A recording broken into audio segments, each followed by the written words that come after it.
السلام علیکم ورحمۃ اللہ وبرکاتہ۔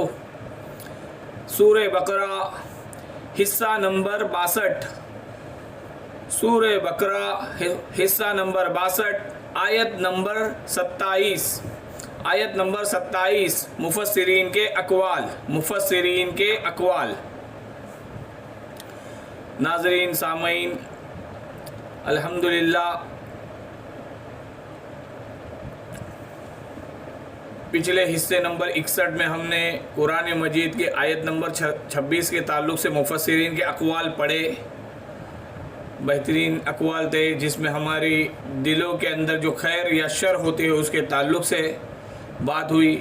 تو اس میں ایک نقطہ، ایسے تو سارے نکات اپنی جگہ اہمیت رکھتے تھے، ایک نقطہ جو ہم نے بار بار پڑھا جسے ابھی بھی ہم پڑھیں گے، پھر اپنے نئے حصہ نمبر 62 کا آغاز کریں گے سورہ بقرہ کی آیت نمبر 27 کے ساتھ۔ کہ کل معلوم ہوا کہ کل کا ساری باتوں کا خلاصہ یہ تھا کہ انسان کے لیے ہدایت و ضلالت یعنی کہ گمراہی، انسان کو ہدایت یا گمراہی انسان کی کیفیت پر دار و مدار کرتی ہے۔ اگر انسان کے دل میں خیر ہے، بھلائی ہے، نیت صحیح ہے، طلب ہدایت کا وہ طالب ہے، وہ چاہتا ہے کہ اللہ اسے صحیح راستے پہ چلائے، اسے ہدایت دے، اس کا طالب ہے، اور طلب علم کی بھی خواہش رکھتا ہے، اور ان تمام معاملات میں وہ سچا بھی ہے، تو انشاءاللہ اس کو ہدایت مل جائیں گی۔ لیکن کسی انسان کے دل میں کجی ہے، نیت میں تیڑھ ہے، فساد ہے، تو اس کی وجہ سے وہ انسان گمراہ ہو جائے گا، اللہ اسے گمراہ کر دے گا۔ تو پھر بہتر تو یہی ہے کہ دل کو اور اپنے آپ کو صحیح جگہ پہ لگائے، ورنہ دل تو دل ہی ہے، یہاں نہیں تو کئی جگہ پہ لگ جائے گا۔ اگر آپ اس کو علم پر نہیں لگائیں گے تو فلم پر لگ جائیں گا، اس لیے اس کو علم پر لگائے نہ کہ دل کو اگر دین کی محنت میں نہ لگائے تو دنیا کی محنت میں لگ جائے گا۔ دل ہے وہ کہیں نہ کہیں تو لگ ہی جائے گا۔ کہ کسی شاعر نے خوب کہا تھا کہ دل بحر محبت ہے، محبت یہ کرے گا۔ بحر محبت کا سمندر دل کے اندر ہے، کبھی دنیا کی محبت آتی ہے، کبھی مال کی آتی ہے، کبھی دین کی آتی ہے، کبھی فلم کے اداکاروں کی آتی ہے، ان کی گندی زندگی کی آتی ہے، تو کبھی اللہ کے ولیوں کی آتی ہے، صحاباؤں کی آتی ہے، تابعین کی آتی ہے۔ تو دل کی تو کیفیت ہوتی ہے، دل کہیں نہ کہیں تو لگ ہی جاتا ہے۔ تو دل محبت کا سمندر ہے، بحر محبت ہے کہ دل بحر محبت ہے، محبت یہ کرے گا، لاکھ اس کو بچا تو یہ کسی پر تو مرے گا۔ تو ایسا نہیں ہے کہ ہمیں دل کو صحیح جگہ پہ لگانا ہوگا، ایسا نہیں ہے کہ ہم چاہے وہاں اسے لگا سکتے ہیں، کہ ہم کہیں کہ یار لگے گا ہی نہیں، اس کو صحیح جگہ پہ لگاؤ تو غلط جگہ پہ نہیں لگے گا۔ ٹھیک ہے، تو آج حصہ نمبر 62 کا آغاز کرتے ہیں، آیت نمبر 27 سورہ بقرہ کی، رکوع نمبر 3۔ اعوذ باللہ من الشیطان الرجیم، بسم اللہ الرحمن الرحیم۔ الذین ینقضون عہد اللہ من بعد میثاقہ وَيَقْطَعُونَ مَا أَمَرَ اللَّهُ بِهِ أَن يُوصَلَ وَيُفْسِدُونَ فِي الْأَرْضِ أُولَئِكَ هُمُ الْخَاسِرُونَ۔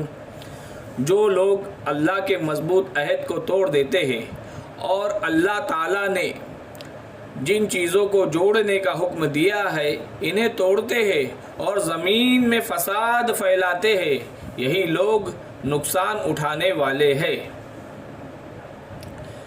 اس آیت میں جو کہا گیا کہ جو لوگ اللہ کے میثاق کو توڑ دیتے ہیں، جو لوگ اللہ کے مضبوط عہد کو توڑ دیتے ہیں، میثاق کہتے ہیں مضبوط عہد کو، اللہ کے ساتھ ہمارے عہد ہوئے ہیں، وعدے ہوئے، ایگریمنٹ ہوئے، اس کو ایگریمنٹ سمجھ لو، میثاق پکے وعدے ہوئے تھے۔ تو میثاق ایسے معاہدے کو کہتے ہیں، ایسے ایگریمنٹ کو کہتے ہیں جو قسم کے ساتھ مضبوط و مستحکم، پکا، مضبوط اور سخت کیا جائے۔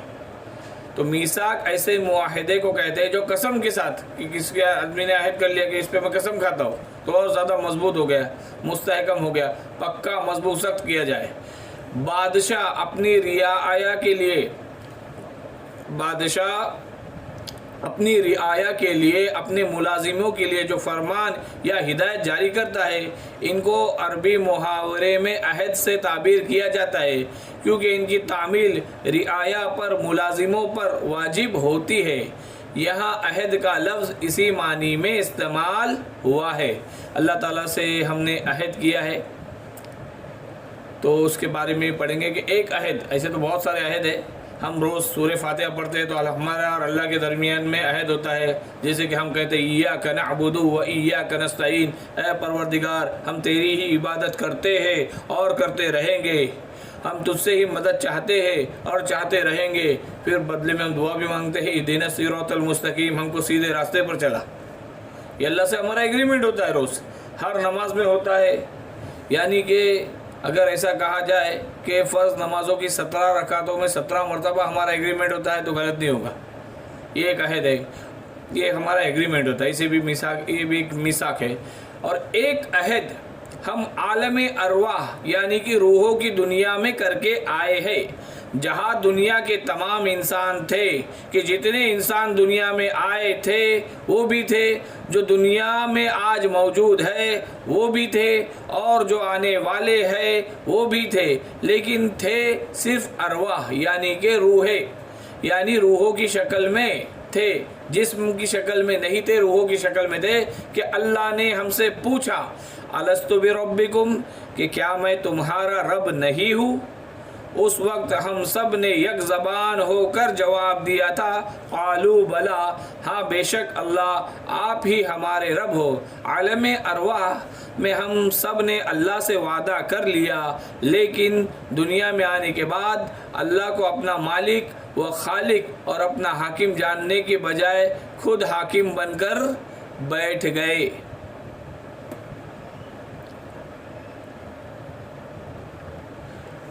عالم ارواح میں بڑی تاکید کے ساتھ اس کا اقرار ہے کہ اللہ جل شانہ ہمارے رب اور ہمارا پروردگار ہے۔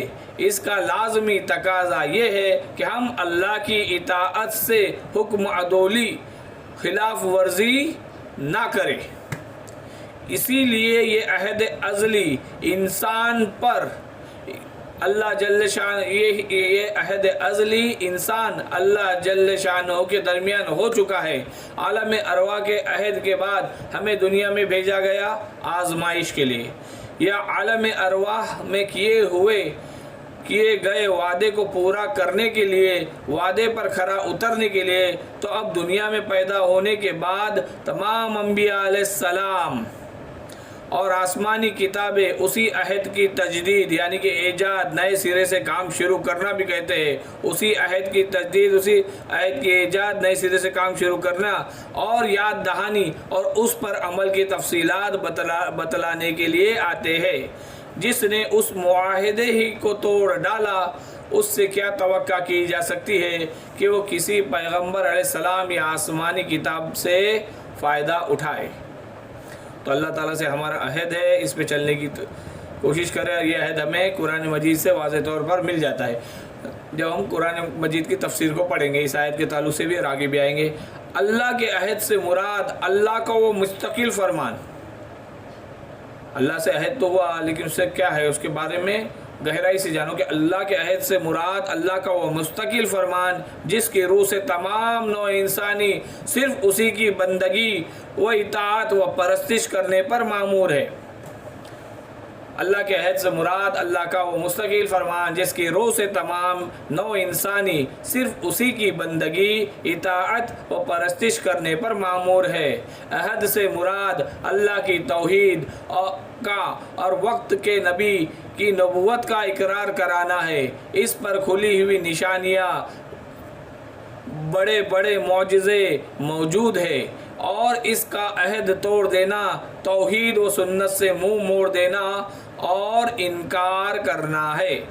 اللہ کے عہد سے مراد اللہ کا وہ مستقل فرمان کہ جس کی روح سے تمام نوع انسانی صرف اسی کی بندگی، اطاعت و پرستش کرنے پر مامور ہے۔ عہد سے مراد اللہ کی توحید کا اور وقت کے نبی کی نبوت کا اقرار کرانا ہے۔ اس پر کھلی ہوئی نشانیاں، بڑے بڑے معجزے موجود ہیں، اور اس عہد کا توڑ دینا توحید و سنت سے منہ موڑ دینا اور انکار کرنا ہے۔ عہد اس صورت معاملے کو کہا جاتا ہے جو دو شخصوں کے درمیان طے ہو جائے، اور میثاق ایسے معاہدے کو کہتے ہیں جو قسم کے ساتھ مضبوط اور مستحکم ہو جائے۔ عہد اس صورت معاملہ کو کہا جاتا ہے جو دو شخصوں کے درمیان طے ہو جائے، اور میثاق ایسے معاہدے کو کہتے ہیں جو قسم کے ساتھ مضبوط اور مستحکم ہو جائے۔ سدی رحمۃ اللہ علیہ فرماتے ہیں، قرآن کے احکام کو پڑھنا، جاننا، سچ کہنا اور پھر نہ ماننا بھی عہد کو توڑنا ہے۔ حضرت سدی رحمۃ اللہ علیہ فرماتے ہیں، قرآن کے احکام کو پڑھنا، جاننا، سچ کہنا اور پھر نہ ماننا بھی عہد کو توڑنا ہے۔ تو دیکھو ہم کہاں کہاں عہد کو جوڑتے ہیں، اس پر چلتے ہیں، کہاں کہاں ہم عہد کو توڑتے ہیں۔ اللہ تعالیٰ ہمیں اللہ تعالیٰ سے کیے گئے ہر عہد کو نبھانے کی توفیق عطا فرمائے، آمین۔ مضبوط باندھ لینے کے بعد اس طرف اشارہ ہے کہ حضرت آدم علیہ السلام کی تخلیق کے وقت نوع انسانی سے اس فرمان کی پابندی کا اقرار لے لیا گیا تھا۔ سورہ اعراف کی آیت نمبر 172 میں اس عہد و اقرار پر نسبتاً زیادہ تفصیل کے ساتھ روشنی ڈالی جائے گی انشاءاللہ تعالیٰ۔ جب ہم سورہ اعراف پڑھیں گے، اس کے تعلق سے مفسرین کے اقوال پڑھیں گے انشاءاللہ، تب مضبوط باندھ لینے کے بعد اس طرف اشارہ ہے کہ حضرت آدم علیہ السلام کی تخلیق کے وقت تمام نوع انسانی سے اس فرمان کی پابندی کا اقرار لے لیا گیا تھا۔ سورہ اعراف آیت نمبر 172 میں اس عہد و اقرار پر نسبتاً زیادہ تفصیل کے ساتھ روشنی ڈالی جائیں گی۔ اللہ تبارک و تعالیٰ نے ایک جگہ فرمایا کہ میرے عہد کو نبھاؤ، میں بھی اپنے وعدے کو جو تمہارے ساتھ کیا ہے اس کو پورا کروں گا۔ اللہ تبارک و تعالیٰ نے ایک جگہ فرمایا کہ میرے عہد کو نبھاؤ، میں بھی اپنے وعدے کو جو تمہارے ساتھ کیا ہے اس کو پورا کروں گا۔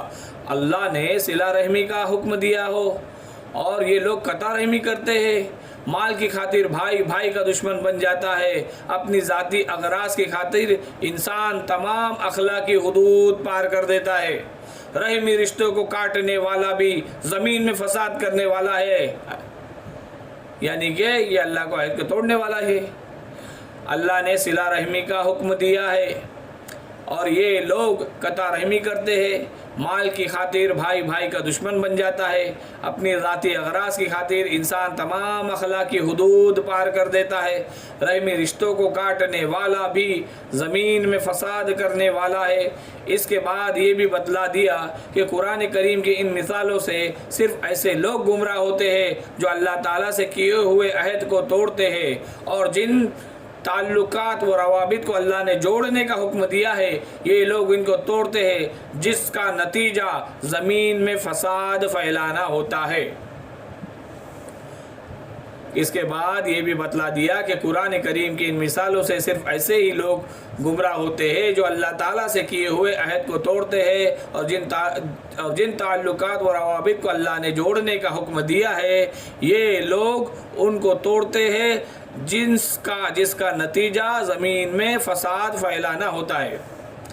جو شخص رسول کریم صلی اللہ علیہ وآلہ وبارک وسلم کے رسالت کا منکر ہو یا قرآن کے کلام الہی ہونے کا منکر ہو، اگرچہ بظاہر خدا کے وجود و عظمت کا انکار نہ کرے، مگر اللہ تعالیٰ کے نزدیک وہ منکرین خدا ہی کی فہرست میں شامل ہے۔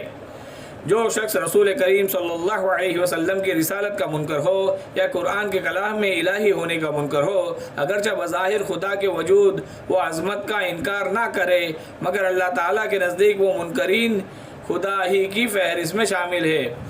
ایک تعلق ہے، آگے بڑھ رہے ہم، کہ ایک تعلق ہے اللہ کا اپنے بندوں کے ساتھ جسے ہم حقوق اللہ کہتے ہیں۔ ایک بندوں کا بندوں کے ساتھ تعلق ہوتا ہے جس کو ہم حقوق العباد کہتے ہیں۔ اللہ کا حق ہے کہ ہم اسے حاکم اور مالک سمجھے اور خود اللہ کے بندے بنے۔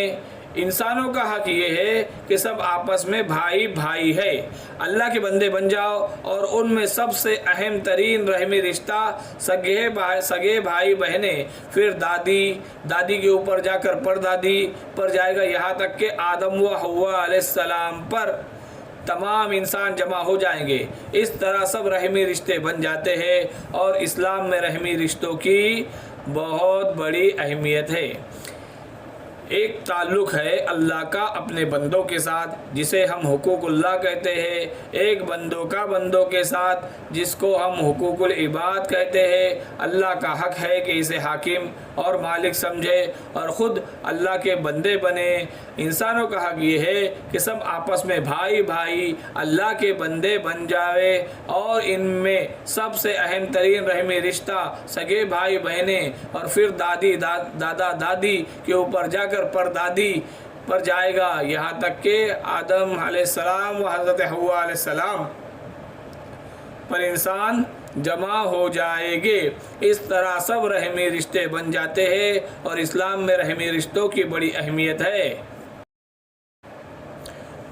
حقوق اللہ یعنی اللہ کا حق، اور حقوق العباد یعنی کہ بندوں کا حق، انہی دونوں کے درمیان خرابی آنے کے نتیجے میں زمین میں فساد ہو جاتا ہے۔ یا تو اللہ کی اطاعت سے باغی ہو گئے، یا تو آپس میں ایک دوسروں کی گردنیں کاٹنے لگے۔ انہی کے بارے میں یہ کہا گیا ہے کہ یہی لوگ ہیں آخرت میں خسارہ پانے والے۔ آج تو گھر گھر میں جھگڑے ہیں، اللہ حفاظت فرمائے۔ تو حقوق اللہ اور حقوق العباد، انہی دونوں کے درمیان خرابی آنے کے نتیجے میں زمین میں فساد ہو جاتا ہے۔ یا تو اللہ کی اطاعت سے باغی ہو گئے، یا تو آپس میں ایک دوسرے کی گردن کاٹنے لگے۔ انہی کے بارے میں کہا گیا ہے کہ یہی لوگ ہیں آخرت میں خسارہ پانے والے۔ یہی لوگ ہیں آخرت میں خسارہ پانے والے۔ اسلام میں سب سے زیادہ زور خاندانی نظام پر دیا جاتا ہے۔ جو ہم آج توڑتے رہتے ہیں، آج سیریل بنے ہیں یہ توڑنے کے لیے، الگ الگ ترانے آتے ہیں، الگ الگ فسانے آتے ہیں، اللہ اس سے حفاظت کرے۔ تو اس کے بارے میں جانے کہ اسلام میں سب سے زیادہ زور خاندانی نظام پر دیا جاتا ہے، اور خاندان ہی کو اور شیطان جو ہے نا وہ خاندان ہی کو اجاڑنا چاہتا ہے۔ اسلام میں سب سے زیادہ زور خاندانی نظام پر دیا جاتا ہے، اور شیطان خاندان ہی کو اجاڑنا چاہتا ہے، توڑنا چاہتا ہے۔ اللہ نے جسے جوڑنے کا حکم دیا ہے، اللہ نے جسے جوڑنے کا حکم دیا ہے، اسے کاٹتے ہیں کا مطلب جن روابط تعلقات کے قیام اور ان کے پکا ہونے، استحکام، مضبوط ہونے پر انسان کی اجتماعی اور انفرادی فلاح کا، کامیابی کا انحصار ہے۔ یعنی کہ سارے انسانوں کی کامیابی یا پرسنل ایک انسان کی کامیابی کا ڈیپینڈ ہونا، جس پر ڈیپینڈ ہوتا ہے، اور جنہیں درست رکھنے کا اللہ نے حکم دیا ہے، ان پر یہ لوگ پیشہ چلاتے ہیں۔ اس مختصر سے جملے میں اس قدر وسعت ہے کہ انسانی تمدن و اخلاق کی پوری دنیا پر جو دو آدمیوں کے تعلق سے لے کر عالمگیر یعنی کہ دنیا میں پھیلا ہوا، عالم پر چھایا ہوا بین الاقوام یعنی کہ انٹرنیشنل تعلقات تک پھیلی ہوئی ہے، صرف یہی ایک جملہ حاوی ہو جاتا ہے کہ اللہ نے جسے توڑنے کا حکم دیا ہے اسے کاٹتے ہیں۔ دنیا میں اصلاح کا طریقہ دیکھو ناظرین سامعین، اسلام آیا ہے دنیا میں اصلاح کرنے کے لیے، اور قرآن کا موضوع ہی انسانی ہدایت ہے۔ لیکن کئی لوگ ہیں جو دنیا میں اصلاح نہیں چاہتے، کیونکہ وہ اللہ کی حکومت نہیں چاہتے، وہ اپنی ذاتی حکومت چاہتے ہیں۔ یہ معاملہ کسی بھی علاقے میں ہو سکتا ہے یا گھر میں بھی ہو سکتا ہے کہ کچھ لوگ ہوتے ہیں وہ چاہتے ہیں کہ اللہ کی حکومت نہ چلے، گھر میں میری چلے، تو کچھ ایسے کام کر بیٹھتے ہیں۔ یا پھر محلے میں کہو یا کسی دینی شعبوں میں بھی کہو، کئی لوگ اپنی ٹریڈ یونین چلانے کے لیے ایسے کام کرتے ہیں۔ تو دنیا میں اصلاح کا واحد طریقہ یہ ہے کہ آپ خاندان کو مضبوط کیجئے۔ دنیا میں اصلاح کا واحد طریقہ یہ ہے کہ آپ خاندان کو مضبوط کیجئے، تو ہی جا کر کے دنیا میں اصلاح ہو پائیں گی۔ اور خاندان بنتا ہے رحمی رشتے کے احترام میں۔ رحمی رشتہ نہیں ہے تو یقینی بات ہے کہ خاندان تو مضبوط ہوگا ہی نہیں۔ کوئی بھائی اپنی بہن کا خیال نہ کرے، بہن بھائی کا خیال نہ کرے، بیٹا اپنی ماں کا خیال نہ کرے، ماں بیٹے کا خیال نہ کرے تو خاندان بنے گا ہی نہیں۔ اصل رشتے تو یہی ہوتے ہیں، اس کے ماموں چچا ماموں زاد بھائی، چچا زاد بھائی، تو یہ تو بعد کے رشتے ہیں، اور ایک مرتبہ خاندان بکھر گیا تو اصلاح کا کام کبھی نہیں ہو سکتا۔ یہی وجہ ہے کہ اسلام سب سے زیادہ زور عائلی یعنی کہ خاندانی نظام پر دیتا ہے۔ خاندانی نظام بہت ضروری ہے، اور اس کے تعلق سے آگے بھی کئی باتیں آئیں گی انشاءاللہ تعالی۔ تو دنیا میں اصلاح کا واحد طریقہ یہ ہے کہ آپ خاندان کو مضبوط کیجئے، تو ہی جا کر کے دنیا میں اصلاح ہو پائیں گی، اور خاندان بنتا ہی ہے رحمی رشتوں کے احترام میں۔ رحمی رشتہ نہیں ہے تو یقینی بات ہے کہ خاندان تو مضبوط ہوگا ہی نہیں۔ کوئی بھائی اپنی بہن کا خیال نہ کرے، بہن بھائی کا خیال نہ کرے، بیٹا اپنی ماں کا خیال نہ کرے، ماں بیٹے کا خیال نہ کرے تو خاندان بنے گا ہی نہیں۔ اصل رشتے تو یہی ہوتے ہیں۔ اس کے ماموں چچا، ماموں زاد بھائی، چچا زاد بھائی، یہ تو بعد کے رشتے ہیں۔ اور ایک مرتبہ خاندان بکھر گیا نا، ایک مرتبہ خاندان بکھر گیا تو اصلاح کا کام یعنی کہ درستگی کا کام بھی نہیں ہو سکتا۔ یہی وجہ ہے کہ اسلام سب سے زیادہ زور عائلی نظام یعنی خاندانی نظام پر دیتا ہے۔ اب آگے جانیے، روابط کو کاٹنے سے مراد محض تعلقات انسانی کو توڑنا ہی نہیں ہے۔ روابط کو کاٹنے سے مراد محض تعلقات انسانی کا انقطاع یعنی کہ تعلقات انسانی کا ہی توڑنا نہیں ہے، بلکہ تعلقات کی صحیح و جائز صورت کے سوا جو صورتیں بھی اختیار کی جائے وہ سب اسی کے ذیل میں آ جائیں گی۔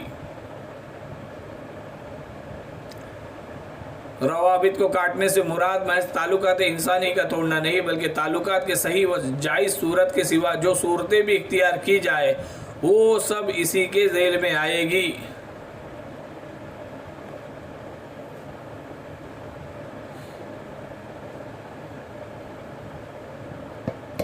ناجائز اور غلط روابط یعنی کہ ناجائز اور غلط تعلقات کا انجام وہی ہے جو قطع روابط یعنی کہ تعلقات توڑنے کا ہے، یعنی انسانوں کے درمیان معاملات کی خرابی اور نظام اخلاق تمدن کی بربادی۔ ان تمام وجوہات کی بنا پر شیطان کی بڑی چاہت ہوتی ہے کہ خاندانی نظام کو توڑتا ہے۔ ان تین جملوں میں فسق اور فاسق کی مکمل تعریف بیان کر دی گئی کہ پچھلے حصہ نمبر 61 میں ہم نے فاسق کے تعلق سے پڑھا تھا اور فاسق کے معنی بھی بتائے تھے۔ ان تین جملوں میں کہ فاسق کہتے ہیں نافرمانی کرنے والے کو، اطاعت خداوندی سے نکلنے والے کو بھی فاسق کہتے ہیں، تو ان تین جملوں میں فسق اور فاسق کی مکمل تعریف بیان کر دی گئی ہے۔ خدا اور بندے کے تعلق اور انسان کے تعلق کو کاٹنے یا بگاڑنے کا لازمی نتیجہ فساد ہے۔ جو اس فساد کو برپا کرتا ہے وہی فاسد ہے۔ جو اس فساد کو برپا کرتا ہے وہی فاسد ہے۔ 7 آسمانوں کی حقیقت کیا ہے؟ اس کا تعین مشکل ہے۔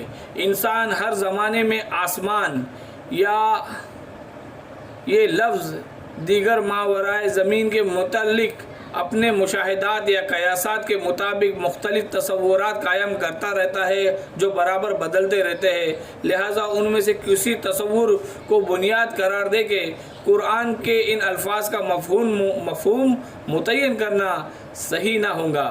بس مجملاً اتنا سمجھ لینا چاہیے کہ یا تو اس سے مراد یہ ہے کہ زمین سے ماورا جس قدر کائنات ہے اسے اللہ نے 7 محکم طبقوں میں تقسیم کر رکھا ہے، یا یہ کہ زمین اس کائنات کے جس حلقے میں واقع ہے وہ 7 طبقوں پر مشتمل ہے۔ اس فقرے میں 2 اہم حقیقتوں پر متنبہ فرمایا گیا ہے۔ ایک یہ کہ تم اس خدا کے مقابلے میں کفر و بغاوت کا رویہ اختیار کرنے کی جرأت کیسے کر سکتے ہو جو تمہاری تمام حرکات سے باخبر ہے، جس سے تمہاری کوئی حرکت چھپی نہیں رہ سکتی۔ دوسری یہ کہ اللہ تمام حقائق کا علم رکھتا ہے جو در حقیقت علم کا سر چشمہ ہے، اس سے منہ موڑ کر صرف اس لیے کہ تم جہالت کی تاریکیوں میں بھٹکو۔ اور کیا نتیجہ نکل سکتا ہے کہ جب اس کے سوا کوئی علم کا منبع ہے ہی نہیں، جب اس کے سوا کہیں سے وہ روشنی مل ہی نہیں سکتی جس سے تم اپنی زندگی کا راستہ صاف دیکھ سکو، تو آخر اس کی روگردانی کرنے میں کیا تم کو فائدہ مل رہا ہے؟ اب یہاں خاسرون کے تعلق سے آیا ہے، پہلے فاسقون کے تعلق سے آیا تھا۔ خاسرون سے مراد آخرت میں نقصان اٹھانے والے ہیں۔ ایک جگہ ارشاد باری ہے، ان لوگوں کے لیے لعنت ہے، ان لوگوں کے لیے برا گھر ہے۔ خاسرون کے تعلق سے، خاسرون سے مراد آخرت میں نقصان اٹھانے والے ہیں، جن میں رحمی رشتے توڑنے والے بھی ہو سکتے ہیں۔ تو ایک جگہ ارشاد باری ہے، ان لوگوں کے لیے لعنت ہے، ان لوگوں کے لیے برا گھر ہے، خاسرون کے لیے۔ تو حضرت ابن عباس رضی اللہ تعالیٰ عنہ کا فرمان ہے کہ اہل اسلام کے سوا جہاں دوسروں کے لیے یہ لفظ آیا ہے وہاں مراد گنہگار خاسرون جمع ہے خاسر کی، چونکہ ان لوگوں نے نفسانی خواہشوں اور دنیاوی لذتوں میں پڑھ کر اپنے آپ رحمت ربانی سے علیحدگی اختیار کر لی، اس لیے انہیں نقصان یافتہ کہا گیا ہے۔ قیامت کے دن انہیں رحمت الہی کی بڑی خواہش ہوگی، پر اس دن وہ رحمت الہی سے محروم ہو جائیں گے۔ ناظرین سامعین، الحمدللہ آیت نمبر 27 کے تعلق سے جو مفسرین کے اقوال پڑھنے تھے، کم و بیش جو بھی تھے ہم نے پڑھ لیے، اللہ کا بڑا احسان ہو گیا۔ لیکن کافی معاملہ خطرناک ہے کہ ہم نے آج ہمارے معاملات بہت خراب ہے کہ کبھی کبھی ہم کیا ہوتا ہے کہ رحمی رشتے چھوٹی چھوٹی باتوں کے لیے بھی توڑ دیتے ہیں، پراپرٹی کا مسئلہ ہو اس میں بھی رحمی رشتے توڑ دیتے ہیں۔ تو ایسا نہ کرے کہ کسی کے ساتھ زیادتی ہوئی ہے تو زیادتی کا اگر وہ بدلہ لینا چاہتا ہے تو ضرور لے، اگر لینا چاہتا ہے تو لے لے، لیکن اتنا ہی لے کہ جتنی اس کے ساتھ زیادتی ہوئی ہے۔ کئی لوگ اینٹ کا جواب پتھر دینے کے تعلق سے اپنی زندگیاں کھپا دیتے ہیں اور ملتا کچھ نہیں، اپنا چین سکون کھو دیتے ہیں، حسد کی آگ میں جلتے رہتے ہیں۔ تو ایسا نہ کرے، اللہ تعالیٰ کے حکموں پہ عمل کرے اور رحمی رشتوں کو جوڑے رکھے۔ ممکن ہے کہ سامنے والوں نے آپ کو دل دکھایا ہو یا آپ کا مال کھایا ہو، آپ کے ساتھ دھوکہ کیا ہو، آپ کے ساتھ ناانصافی کی ہو، تو اس تعلق سے علماء کرام سے رابطہ کرے اور دین کے دائروں میں رہتے ہوئے اپنے کاموں کو انجام دے۔ کہ کئی ایسا بھی معاملہ ہوتا ہے کہ سامنے والے کے ساتھ جانا بھی ایک فتنہ ہو جاتا ہے، ایک آزمائش ہو جاتی ہے کہ مزید ہم اور پریشانیوں کا شکار ہو سکتے ہیں۔ تو ایسے میں علماء کرام تو اللہ تعالیٰ ہمیں کہنے سننے سے زیادہ عمل کرنے کی توفیق عطا فرمائے۔ فرصت زندگی کم ہے محبت کے لیے، ملتا کہاں سے ہے وقت نفرت کے لیے۔ تو ایسا نہ کرے، اور جب بھی ایسے کوئی مسئلے آئے خاندان کے تعلق سے علیحدگی اختیار کرنے کے یا کچھ بھی، یا کسی مسلمان سے مسلمان کے بارے میں، یا تک کہ کسی کافر کے ساتھ بھی کچھ معاملہ ہو جائے، تو اچھے اپنے جو علماء کرام ہوتے ہیں ان سے رائے لے، ان سے اپنے واقعے کو بتائے اور اس کو پوشیدہ طور پر اس کو حل کرنے کی کوشش کرے۔ اللہ تعالی ہمیں کہنے سننے سے زیادہ عمل کرنے کی توفیق عطا فرمائے۔ آمین۔ وآخر دعوانا ان الحمد للہ رب العالمین۔ السلام علیکم ورحمۃ اللہ وبرکاتہ۔